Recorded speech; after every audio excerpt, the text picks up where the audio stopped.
Après avoir passé un grand moment avec Emmanuel Macron, on retrouve Hayet avec le roi du Béarn, le prince des Pyrénées, l'imposant Jean Lassalle.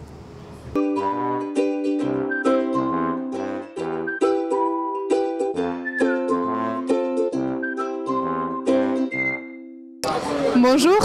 Bonjour. Nous sommes dans votre beau pays pyrénéen. Vous pouvez nous dire pourquoi vous êtes présent aujourd'hui?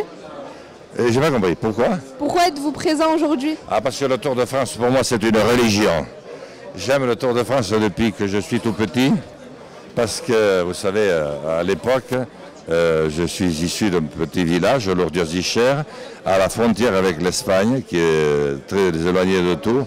Et ce dont on entendait parler le plus, c'était le Tour de France. Alors on avait Paris Inter qui marchait le jour, mais il y avait des grésillements partout, et Radio Andorre qui est devenu Sud Radio depuis le soir, pour écouter de l'accordéon, et mon père et mes oncles qui étaient bergers, et on entendait parler du Tour de France. Alors on ne savait pas au juste comment c'était, mais ça nous...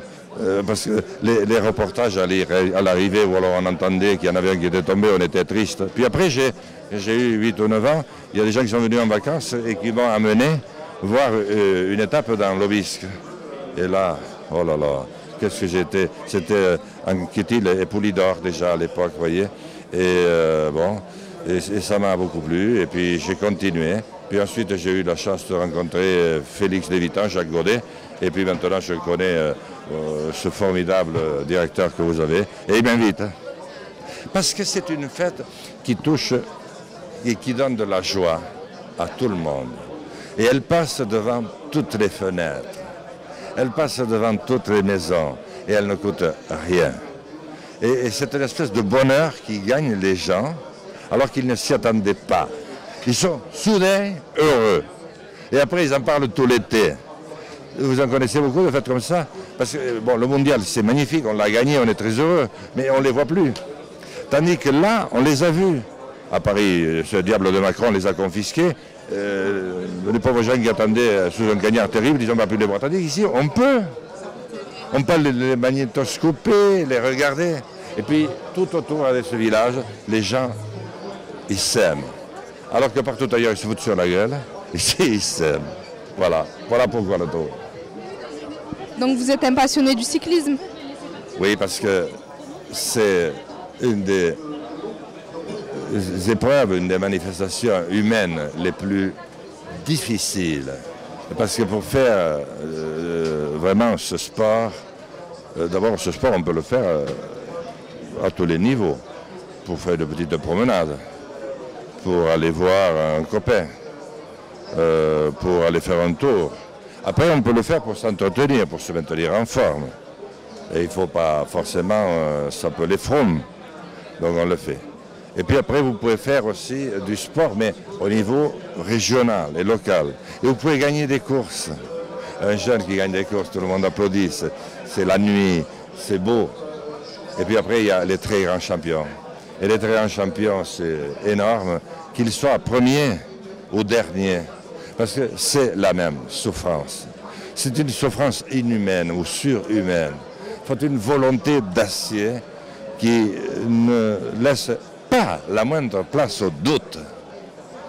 C'est pour ça que j'aime ces hommes et ces femmes, il y a aussi le Tour de France cycliste, qui sont dotés d'abord d'un potentiel physique et ensuite d'une volonté hors du commun.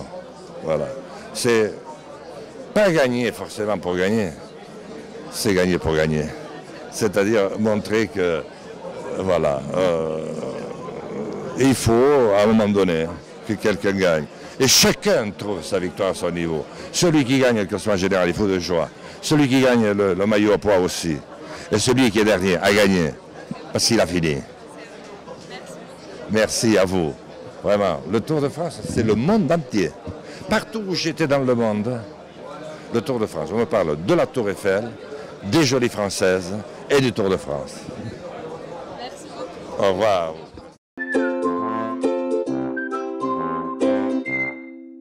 Alors c'est parti pour le quiz de Pichoun. T'es prêt, Florian? Je sais pas, on va voir. Bon.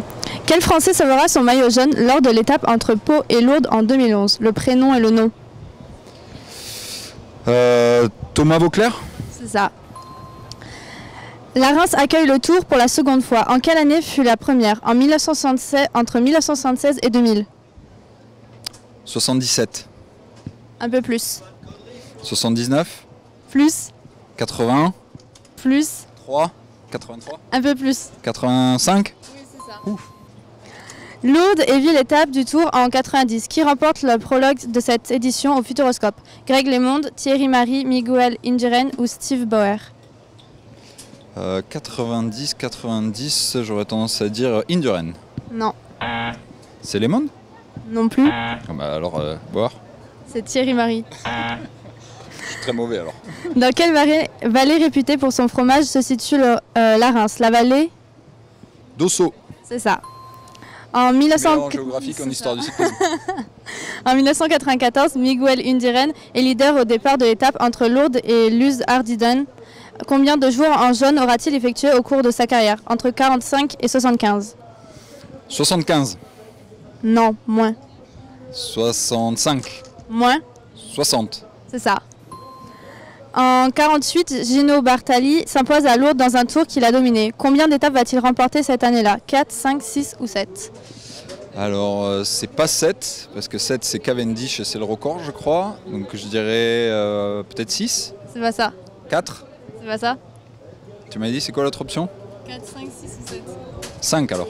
Et non, c'était 7. Ah, 7, donc il est ex aequo avec Cavendish. Je savais pas, tu vois. Bon, bah, c'est terminé et n'oubliez pas de télécharger l'application sur l'App Store ou Android.